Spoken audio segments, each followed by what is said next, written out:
किसी test advance के लिए ना, चलो उनको दे देंगे कुछ पैसे, खुद से काम चल जाएगा।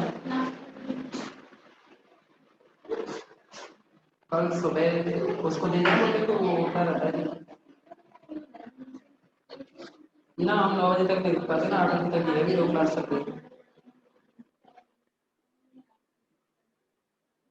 11 बजे तक 5 बजे तक।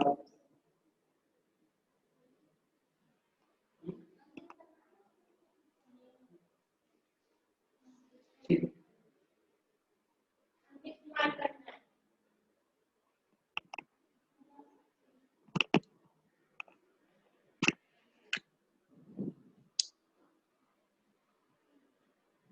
डियर स्टूडेंट्स, आज इस यूनिट की एक थ्योरम बची है, उसको कंप्लीट करते हैं।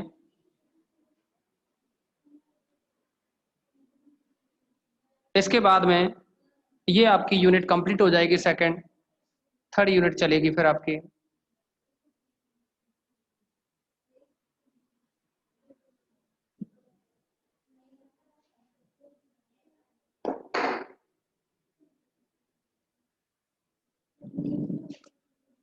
ये थ्योरम है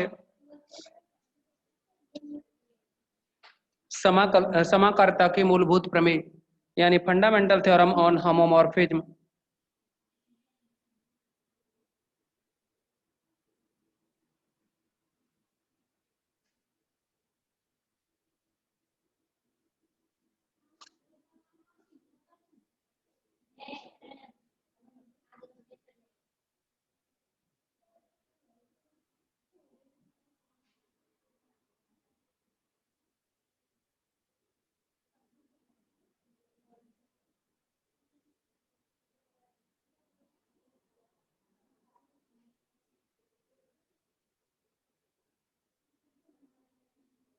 फंडामेंटल थ्योरम ऑफ होमोमॉर्फिज्म। अब देखिए इसके दो कथन हैं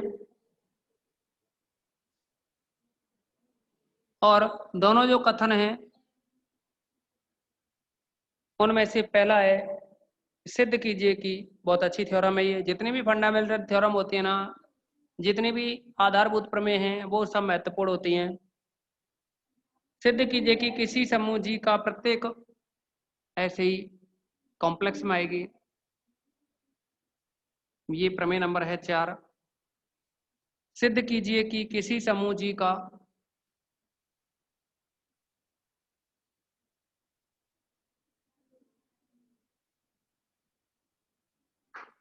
किसी समूह जी का प्रत्येक समाकारी प्रतिबिंब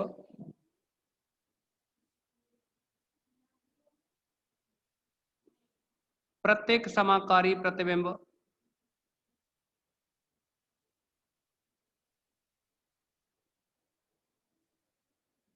किसी अवशेष वर्ग समूह के तुल्यकारी होता है। किसी अवशेष वर्ग समूह के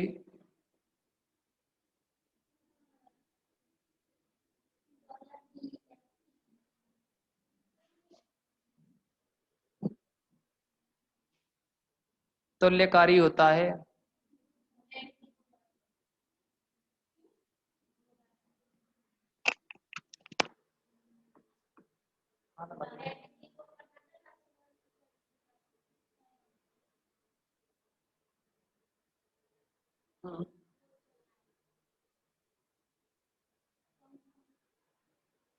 मैं समझा नहीं।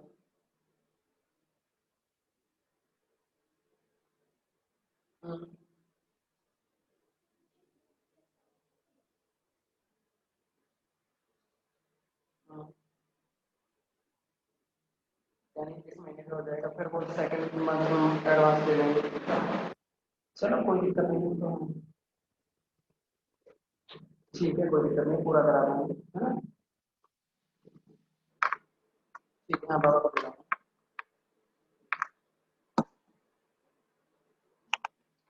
इसका सेकंड स्टेटमेंट है, दूसरा स्टेटमेंट है, यदि कैपिटल के समूह जी तथा जी डैश की समाकारता की अष्टी हो, और लगा करके इसका एक और स्टेटमेंट है, यदि कैपिटल के समूह, यदि कैपिटल के समूह जी तथा जी डैश की समाकारता की अष्टी हो, की समाकारता की अष्टी हो,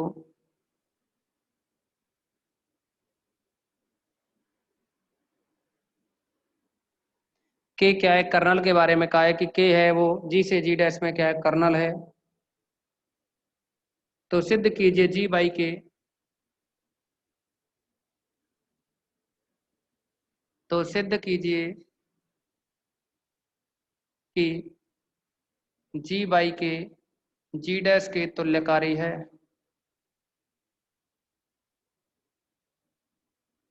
तो जैसा कि आपको पता है, तुल्यकारी सिद्ध करने के लिए एक है कि आच्छादक समाकारी सिद्ध करना होगा।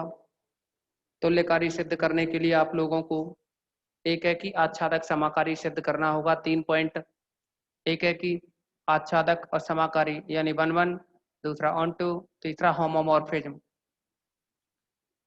तो आप लोगों को जो दे रखा है पहले उसे लिखते हैं। कहा है कि सिद्ध कीजिए किसी समूह जी का प्रत्येक समाकारी प्रतिबिंब, मतलब समाकारी जो प्रतिबिंब है एफ जी से जी डैश में समाकारता है, तो जी डैश क्या हो गया, जी का समाकारी प्रतिबिंब हो गया। माना जी का समाकारी प्रतिबिंब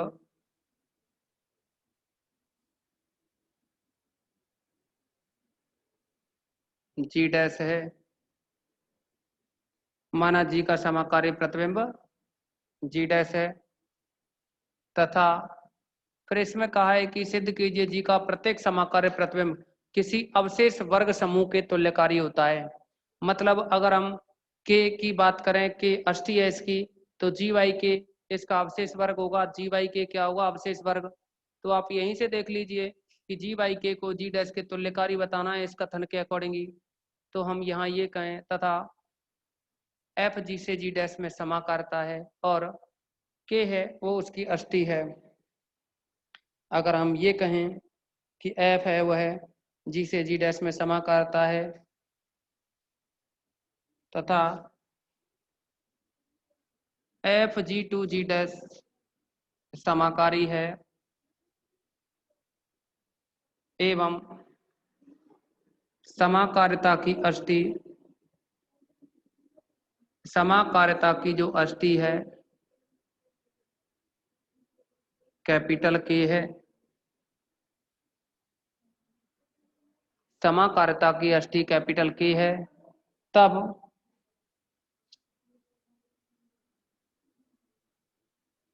इसका जो विभाग ग्रुप बनेगा अवशेष वर्ग जो कहें, तब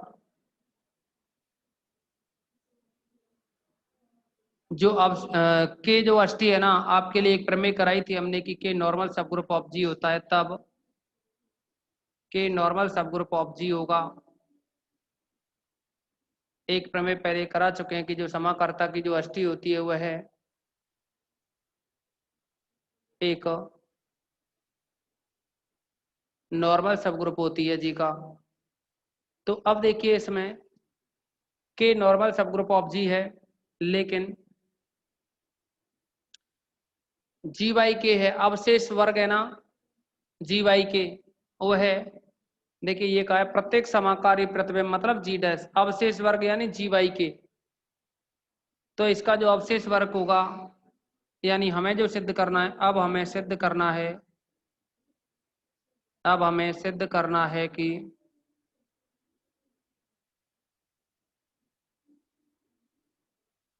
अवशेष वर्ग जी वाई के तुल्यकारी है जी डैश।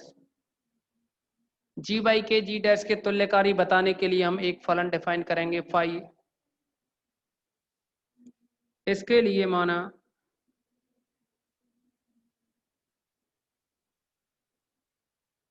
एक फलन फाई जी बाई के टू जी डैश इस प्रकार है कि आप लोग समझेंगे कि फाई जी बाई के का एलिमेंट क्या होगा। अगर ए एलिमेंट स्मॉल ए एलिमेंट अगर जी का है, अगर स्मॉल ए एलिमेंट जी का है तो जो जी वाई के होगा इसमें जो एलिमेंट होगा वो के ए टाइप का होगा, नीचे जो के है वो, और ए जो एलिमेंट है वो जी का। तो हम ये कह देंगे कि तब phi of K A is equal to G dash है ना ये। तो जी वाई के का तो एलिमेंट हो गया के ए टाइप का, लेकिन जी डैश में क्या होगा, अगर ए एलिमेंट जी का है तो जी डैश में होगा इमेज एफ ऑफ ए। तो यानी ये बराबर आएगा phi of K A is equal to F of a. तो ये फलन हमने एक डिफाइन किया। तो सबसे पहले हम क्या करेंगे, इसे प्रूव करने के लिए वेल डिफाइन प्रूव करेंगे। फलन जो फाई है, जो आपने सेलेक्ट किया है फलन फाई, क्या यह वास्तव में ही सो परिभाषित है।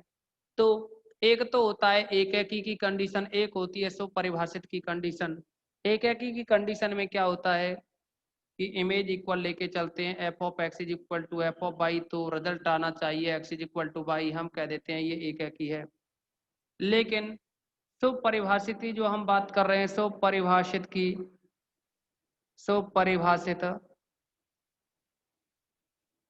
इसकी अगर हम बात करें तो इसके लिए कंडीशन होती है कि एफ ऑफ एक्स सॉरी इसके लिए कंडीशन होती है कि एक्स और वाई बराबर हैं, तो फिर उनकी इमेज है ना f of x is equal to F of y होनी चाहिए। देखिए एकेकी के लिए तो होती है कंडीशन, ये कंडीशन तो है एकेकी, f of x is equal to F of y हो तो x is equal to y आना चाहिए।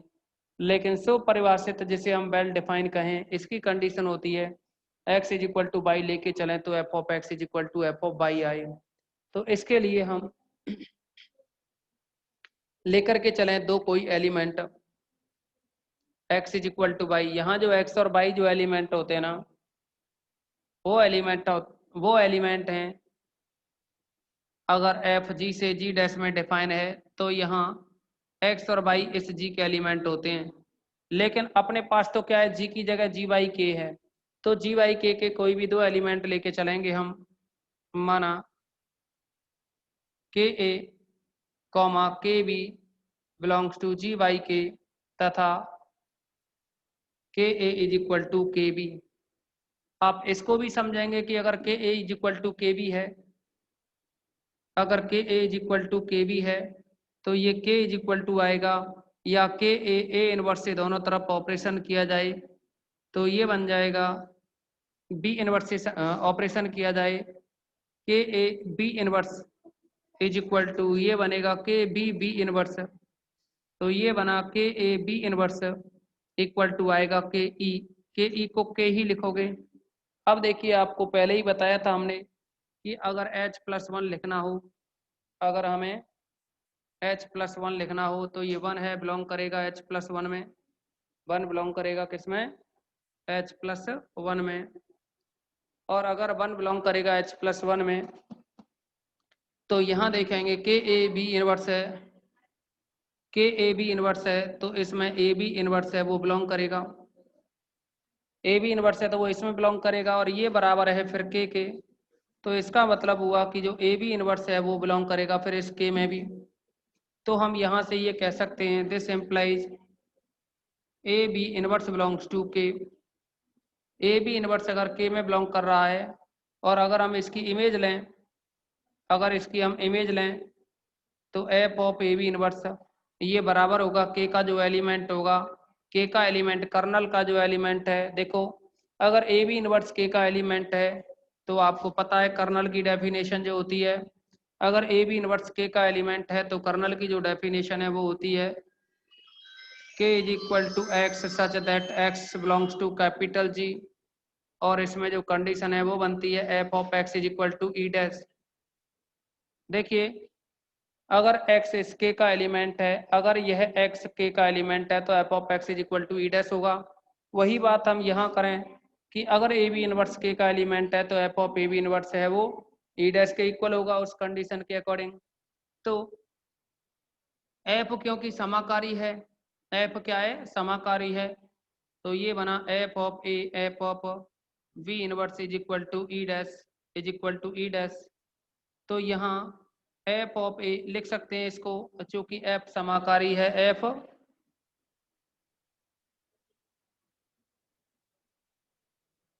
समाकारी है, तो ये बना फिर f of A F of B का होल इनवर्स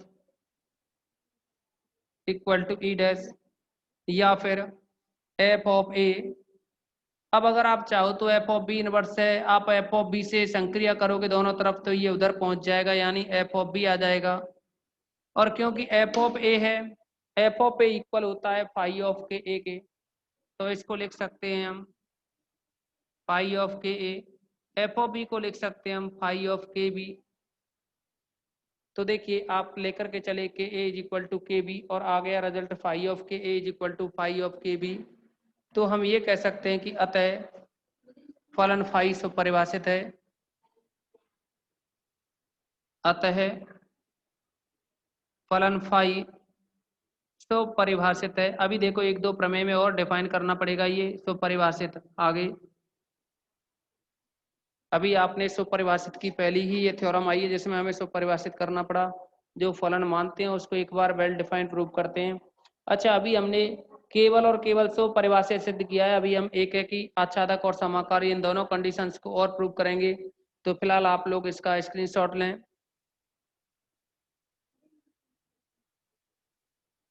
स्क्रीनशॉट लें आप इसका।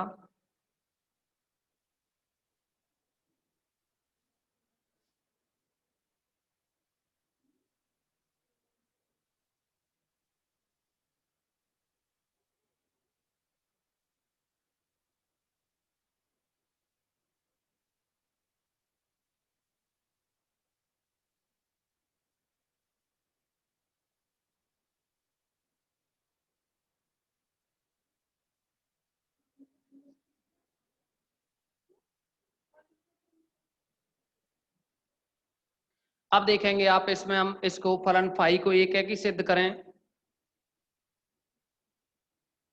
ये जो फलन डिफाइन किया है इसको अगर हम एक है कि प्रूव करें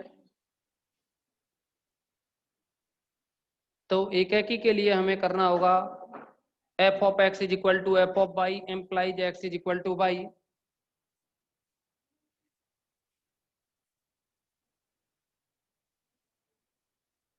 एक है कि के लिए हम लेकर के चलेंगे। देखिए थोड़ी देर पहले हमने बताया कि K A is equal to अगर के बी हो तो यहाँ से ए बी इनवर्स है वो के का एलिमेंट आएगा। तो अगर आगे चल करके अगर A B inverse belongs to K आ जाए तो इसका मतलब K A is equal to K b होगा। क्या हुआ, कौन सा?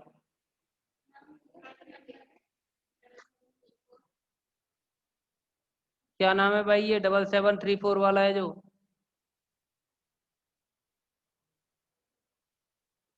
अब तो हमने मिटा भी दिया, थोड़ा सा जल्दी से भी टाइप कर सकते थे तुम।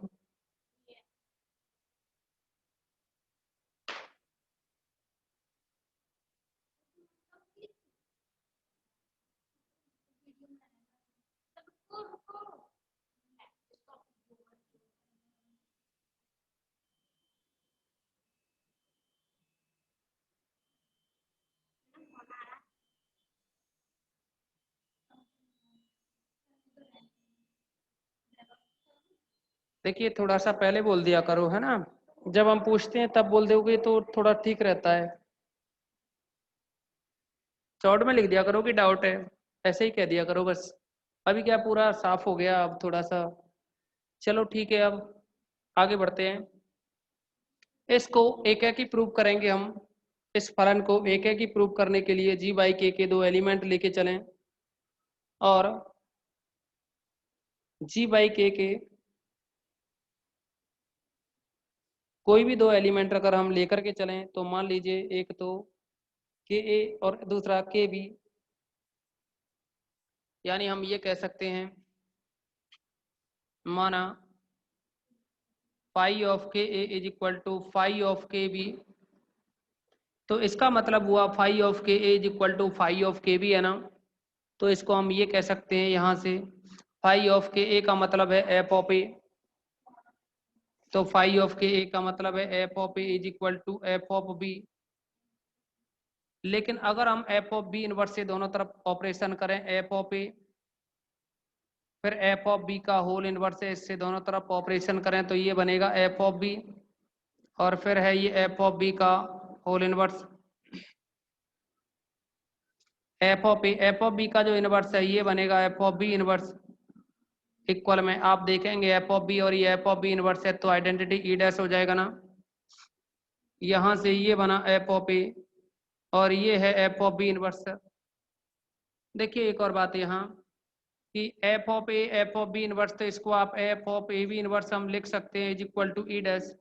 इसको ऐसा इसलिए लिख सकते हैं क्योंकि एफ समाकारी है, क्योंकि एफ समाकारी है।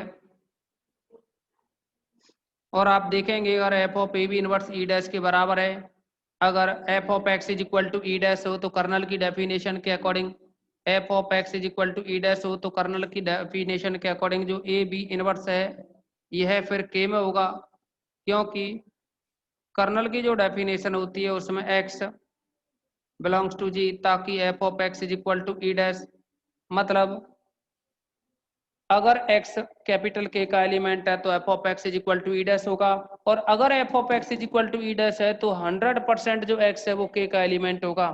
तो हमने देखो F of x is equal to E dash है तो ये ए बी इनवर्स k का एलिमेंट होगा। और थोड़ी देर पहले बताया अगर A B inverse belongs to k हो तो के ए बराबर के बी होता है, तो हम इसको लिख सकते हैं यहाँ this implies K A is equal to K b. और जब आपने देखा कि K A is equal to K B आया, लेके चले आप function of K A is equal to function of K B is equal to K a, यानी यहाँ निकल के आई value K A is equal to K b, तो हम ये कह सकते हैं कि जो फाई है वो 1 1 है, अतः फलन फाई जी बाई के टू जी एक ही है। आप लोग इसका स्क्रीनशॉट लें, इसके बाद हम इसको आच्छादक प्रूव करेंगे। और आच्छादक प्रूव करने के लिए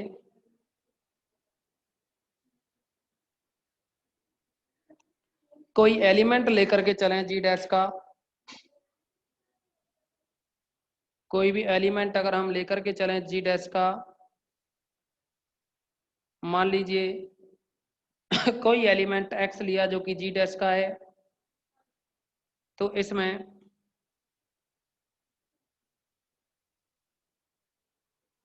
इधर से हटा रहे हैं इसको,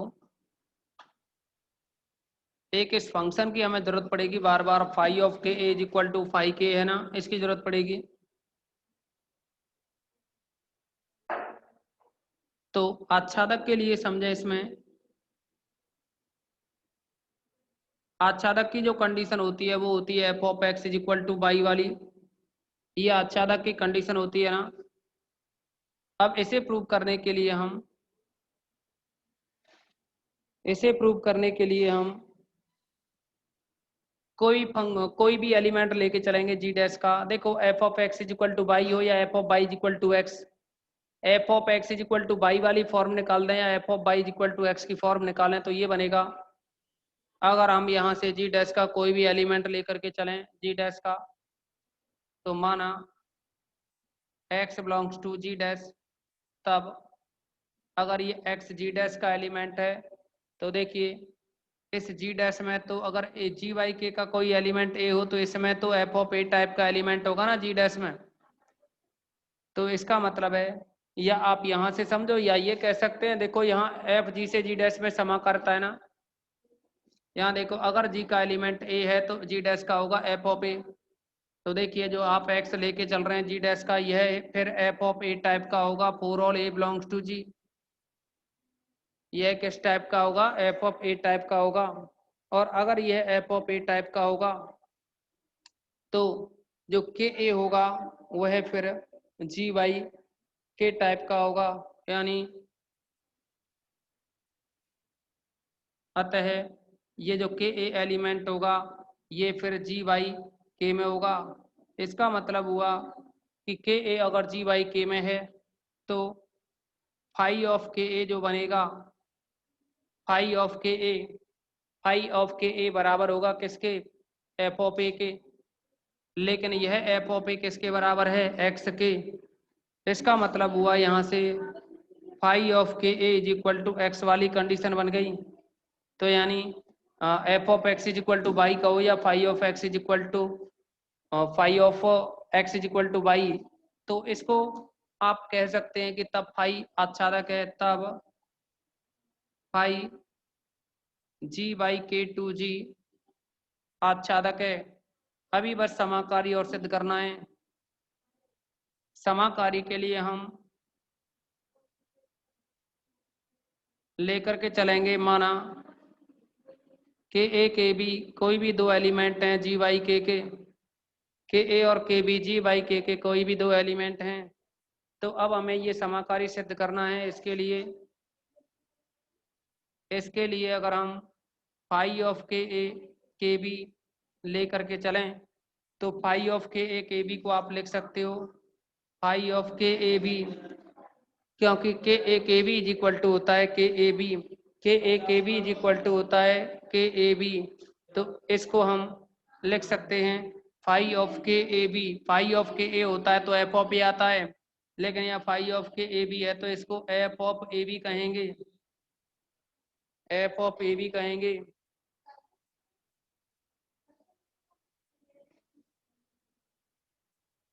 अब इसमें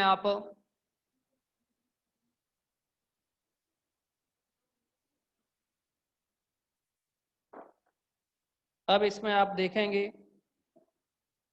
कि ये phi K A K B, this implies phi K A K B is equal to F of A B है। एफ समाकारी है तो F of A F of B होगा ना, क्योंकि एफ समाकारी है।